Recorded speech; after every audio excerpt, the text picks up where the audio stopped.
샬롬 샬롬 샬롬 샬롬.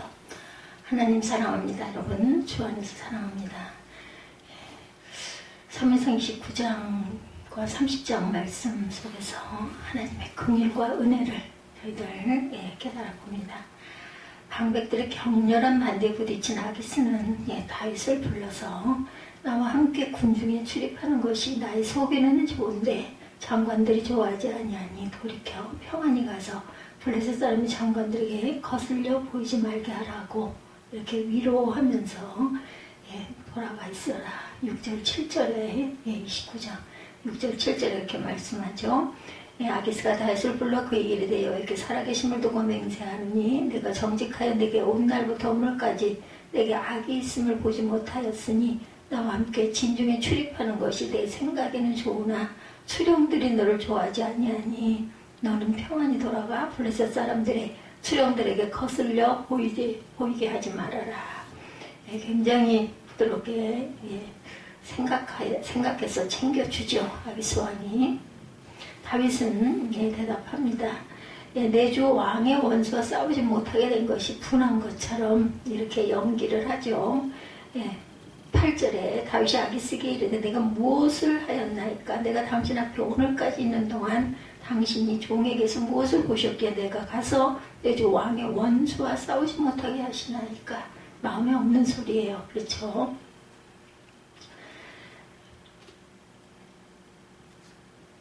아기스는 다시 한번 다윗이 하나님의 사자같이 선하다 9절 10절에 위로하죠. 아기스가 대답하되 내가 내 목전에 하나님의 전령같이 선한 것을 내가 아나 블레셋 사람들의 방백들을 말하기를 그가 우리와 함께 전장에 올라가지 못하리라 하니 10절에 너는 너와 함께 온 주의 신하들과 더불어 새벽에 일어나라. 너희는 새벽에 일어나 발거든 곧 떠나라 하니라. 돌아가 있어라 라고 얘기하죠. 다윗은 진퇴양난의 위기에서 이제 벗어납니다. 아벡에서 약 75km 남쪽에 있는 시블락 자기가 거주하던 곳으로 돌아오죠. 문학적으로 보면 새벽 밝을 때 돌아가는 다윗은 캄캄한 밤의 진영으로 돌아갔던 사울과 대조가 됩니다. 사울 앞에와 그의 신하들 앞에 내놓으니 그들이 먹고 일어나서 그 밤에 가니라 이렇게 사무엘상 28장 25절에 증거하죠. 영적 슬럼프 속에 있던 다윗에게는 희망의 동이 터오고 있어요. 아비가일을 통해 나발의 가족들을 죽이는 죄를 막아주셨던 하나님께서 동족의 피를 흘릴 수밖에 없는 상황에 다윗에게 기가 막힌 피할 길, 고린도전서 10장 13절에 피할 길을 주신다고 말씀하죠. 다윗의 위기는 하나님의 일방적 긍휼하심으로 말미암아서 해결이 됩니다. 다시 궁지에 몰렸을 때 당연히 하나님께 기도했을 것으로 추측하게 되지만 본문에는 다윗이 여호와에게 물었다거나 피할 길을 만난 후에 감사했다는 내용이 나와 있지 않습니다. 여전히 자기 꾀로 사는 모습, 자기 마음을 깜짝같이 숨기고 상대방을 완벽하게 기만하는 모습이 보여지죠. 이렇게 함으로 그날의 구원이 다윗의 선함 때문이 아니라 오직 하나님의 긍휼하심으로 말미암음이 보여지게 됩니다. 만일 이때 이스라엘과 싸웠더라면 다윗은 이스라엘의 왕이 되기는커녕 대적이 되었겠죠. 하나님 백성으로 칭찬받을 아무런 공로가 없는 삶에도 불구하고 하나님께서 당신께서 택하신 자가 고통 중에 있을 때 이렇게 일방적인 긍휼을 베풀어 주신다라는 것. 한편 다윗과 그의 사람들이 3일을 걸어서 돌아오는 동안 아말렉 사람들은 시글락을 쳐서 불사르고 다윗의 그 거주지죠. 사람들을 몽땅 사로잡아 갑니다. 30장 1, 2절에 증거하죠. 성이 불탔고 자기들의 아내와 자녀들이 사로잡힌 상황에서 그들은 울 기력이 없도록 목소리를 높여 울었어요. 30장 3, 4절에. 그러더니 자녀들을 잃은 백성들은 마음이 슬퍼 다윗을 돌로 치자. 이제 다윗 따라왔더니 이 지경이 됐으니 돌로 쳐 죽이자죠. 6절이죠. 백성들이 자녀들 때문에 마음이 슬퍼 다윗을 돌로 치자 하니 다윗이 크게 다급하였으나 하나님 야훼를 그의 하나님 여호와를 힘입고 용기를 얻었다 이렇게 나옵니다. 하나님의 말씀 속에 다시 거하기 시작하죠. 크게 힘들었지만 하나님 야훼를 힘입고 용기를 얻어요. 마음이 답답했는데 하나님 야훼 안에서 스스로 강하게 되었다. 다윗은 사람들을 붙잡고 씨름하지 않습니다. 자기를 변명하지도 않았고 백성들을 설득시켜서 이해시키려고도 하지 않습니다. 오직 그는 야훼를 힘입고 야훼께 묻죠. 8절에 보면은 증거합니다. 다윗이 야훼께 묻자와 이르되 내가 이 군대를 추적하면 따라잡겠나이까 하니 야훼께서 그에게 대답하시되 그를 쫓아가라 내가 반드시 따라잡고 도로 찾으리라. 응답해 주시죠. 하나님께서 다윗의 기도에 적극적으로 응답하심으로 백성들의 마음을 돌려놓습니다. 다윗은 환난당하고 빚지고 마음이 원통한 그들을 아둘람굴에서도 받아주었어요. 오랜 광야 생활 함께 동고동락했고 그들을 먹여 살리고 보호하느라 블레셋 땅까지 왔습니다. 그런데 이제 와서 돌을 던지려는 백성들의 모습이 마음에 얼마나 아프고 답답했겠습니까? 배신감, 만장이 떨어져 더 이상 그들을 위하고 싶지 않은 심정도 들었을 거예요. 지금까지 그들을 위한 모든 수고가 헛된 것이었구나 하는 허탈감, 공도로 쌓아온 탑이 무너져 내리는 듯한 자괴감에 주저앉을 수 있었어요. 삶의 모든 의욕을 잃고 우울증에 빠지게 딱 좋은 상황인데도 그런 순간 다윗은 나약해지지 않고 그의 하나님 야훼 안에서 스스로 강해집니다. 인생의 위기를 만났을 때 상황 안에서 약해지는 사람들이 많죠. 포기하고 싶어지는 사람들이 대부분입니다. 사람들을 붙들고 하소연하고 술을 푹 마시고 눈물을 흘리는 사람도 많이 있습니다. 하나님의 심판인 양 절망하는 사람도 있고 사울처럼 사수를 의지하기도 해요. 어디 가서 물어보죠. 점집을 찾아가기도 합니다. 그래서 문제 해결의 실마리는 먼저 야훼 하나님을 힘있는 데 있다라는 것 오늘 말씀 속에서 깊이 깨달으시기 바랍니다. 하나님과의 관계성이 회복되면 환경은 여전할지라도 먼저 마음이 바뀌죠. 하나님 말씀에 대한 믿음이 생기고 회복에 대한 소망이 생깁니다. 염려할수록 마음이 불안해지고 약해지죠. 그렇지만 하나님께 구할 때 마음과 생각은 평안을 얻게 된다는 것 또한 다시 일어날 용기가 생깁니다. 빌립보서 4장 6, 7절이죠. 이것은 오직 하나님께 기도하는 자만이 누리는 특권이다. 야고보서 4장 2절에 또는 아무것도 염려하지 말고 하는 모든 기도와 간구로 너희 구할 것을 어떻게 하나님께 아뢰라. 그리하면 모든 지각에 뛰어난 하나님의 평강이 그리스도 예수 안에서 너희 마음과 생각을 지키시리라. 빌립보서 4장 6, 7절입니다.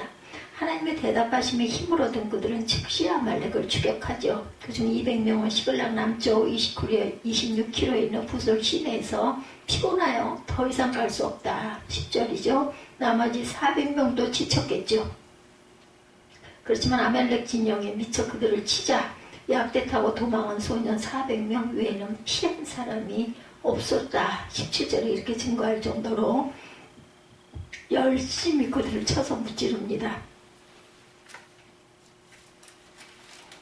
17절에 다윗이 새벽부터 이튿날 저물 때까지 그들을 치매 낙타를 타고 도망한 소년 400명 외에는 피한 사람이 없었더라. 다윗이 아말렉 사람들이 빼앗아갔던 모든 것을 도로 찾고 그의 두 아내를 구원하였고 그들이 약탈하였던 것 곧 무리의 자녀들이나 빼앗겼던 것은 크고 작은 것을 막론하고 아무것도 잃은 것이 없이 모두 다윗이 도로 찾아왔고 양떼와 소떼를 되찾았더니 무리가 그 가축들 앞에 몰고 가며 이르되 이는 다윗의 전리품이라 하였더라. 또다시 다시 힘이 나죠. 춤을 추고 놉니다. 다윗이 전에 피곤하여 능히 자기를 따르지 못하므로 부솔 시내에 머물게 한 200명에게 오매 그들이 다윗과 그와 함께한 백성을 영접하러 나온지라. 다윗이 그 백성에게 이르되 무난함에 다윗과 함께 갔던 자들 가운데 약한 자와 불량배들이 악한 자와 불량배들이 다 이르되 그들이 우리와 함께 가지 아니하였은지 우리가 도로 찾은 물건을 무엇이든지 그들에게 주지 말고 각자의 처자만 데리고 떠나게 하라 하는지라. 전리품은 그들을 줄 필요가 없다. 전쟁에 참여하지 않았으니 그들의 자녀와 찾은 처자들만 데리고 떠나라고 하자 이렇게 얘기하죠. 도로 모두 다 찾았어요. 아무것도 잃은 것이 없었다고 19절에 증거합니다. 회복했을 뿐만 아니라 아말렉이 블레셋 사람의 땅과 유다 땅에서 크게 탈취했었던 것까지도 덤으로 탈취했다. 20절이죠. 그렇게 말합니다. 무리가 그 가축들을 앞에 몰고 가며 이르되 이것은 다윗의 전리품이라. 승리하고 돌아올 때 악한 자와 비주류들은 부솔 시내에 머문 200명에게 우리와 함께 가지 아니하였으니까 도로 찾은 물건은 무엇이든지 그들에게 주지 말고 각자 그 사람들의 처자만 주어서 데리고 떠나게 하라. 22절이죠. 이런 생각, 뭐 그럴 수 있어요. 생각해보면 뭐 틀린 말은 아니죠. 그렇지만 다윗은 전쟁에 내려갔던 자의 분깃이나 소유물 곁에 머물렀던 자의 분깃이 일반 일진이 같이 분배할 것을 말합니다. 이스라엘이 율례와 규례다. 규례로 삼습니다. 24절에 이 일에 누가 너에게 듣겠느냐. 전쟁에 내려갔던 자의 분깃이나 소유물 곁에 머물렀던 자의 분깃이 동일할지니 같이 분배할 것이라고. 그날부터 다윗이 이것으로 이스라엘의 율례와 규례를 삼았더니 오늘까지 이르더라. 율례와 규례가 됐어요. 다윗은 지도자로서 그동안 백성들을 보호하고 인도하고 그들의 필요를 채워주기 위해 노력했어요.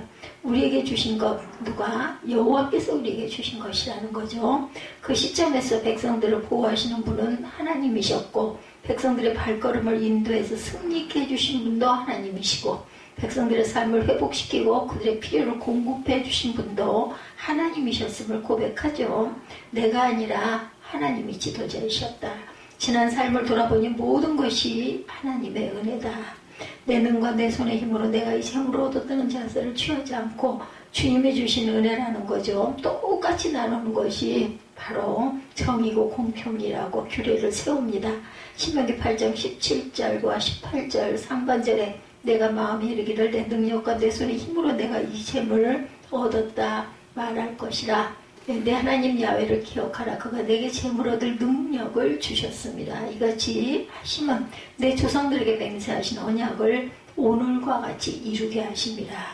부지런하게 게으르지 말고 열심을 품고 주를 섬기라고 로마서 12장 11절에 말씀하죠. 게으른 삶을 은혜로 사는 삶이라고 부정하지 않습니다. 그렇지만 부설시내가의 사람들은 게으른 것이 아니라 약한 자들이었죠. 세상은 그들을 낙오자라고 부를지 모르지만 1등만 기억하고 2등조차 패배자처럼 생각하는 경향이 있지만 하나님의 나라는 강한 자가 약한 자를 기억하고 동등하게 배려해 주는 나라다. 피곤하여 더 갈 수 없는 동료들을 쉬게 해주고 좀 더 힘있는 자가 좀 더 수고하는 자세와 정말 어려운 상황에 들판에 버려진 소년을 돌보아주는 긍휼의 정신이 바로 하나님의 사랑이고 인도이시죠. 10년의 도피 생활 끝자락에서 다윗이 깊이 깨달은 것은 하나님의 긍휼과 은혜였습니다. 왕이 될지라도 그분을 떠나서는 아무것도 할 수 없다는 것을 깨닫게 되죠. 요한복음 15장 5절에 나는 포도나무요 너희는 가지라. 그가 내 안에 내가 그 안에 거하면 사람이 열매를 많이 맺나니 나를 떠나서는 너희가 아무것도 할 수 없습니다. 대조적으로 31장은 하나님을 떠나서도 뭔가 할 수 있을 것 같이 살았던 사울이 비참하게 생을 마감함을 기록합니다. 31장 4절에 긍휼과 은혜 하나님을 힘입었던 다윗은 피할 길을 만나고 가족이 회복되고 소유가 증가되고 대적에 승리하는 등 율법에 기록된 축복을 경험합니다. 가족도 소유도 왕권도 모두 잃어버린 사울과 대조가 되죠. 하나님 나라는 긍휼과 은혜의 나라입니다. 하나님은 당신들의 백성을 인도하시고 보호하시고 공급하시는 왕이 되시죠. 하나님의 나라를 중시하는 교회는 긍휼과 은혜의 특징이 잘 드러난다는 것. 저와 여러분도 약한 자에게 항상 긍휼과 은혜로 대해서 하나님이 주시는 은혜를 갚고 가는 저와 여러분이 되시기를 주님의 이름으로 축복합니다.